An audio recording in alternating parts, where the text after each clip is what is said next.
నమస్కారం. HK6 TV ప్రతిక్షణం ప్రజాహితం. Doctor Shyam Prasad Mukherjee Balidan Diwas కార్యక్రమం కామారెడ్డి బీజేపీ కార్యాలయంలో డాక్టర్ శ్యామ్ ప్రసాద్ ముఖర్జీ బలిదాన్ దివాస్ సందర్భంగా వారి చిత్రపటానికి పూలమాల వేసి నివాళులు అర్పించడం జరిగింది.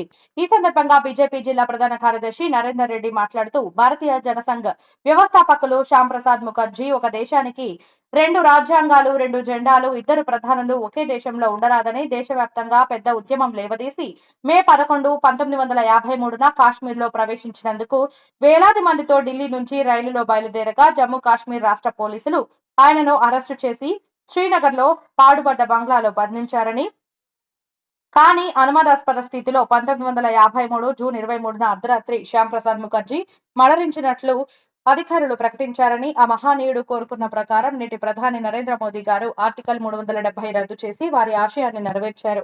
నేటి ప్రతి బీజేపీ కార్యకర్త ఆ మహనీయుని బాటలో నడిచి దేశం కోసం నిస్వార్థంగా పనిచేస్తున్నారని అన్నారు.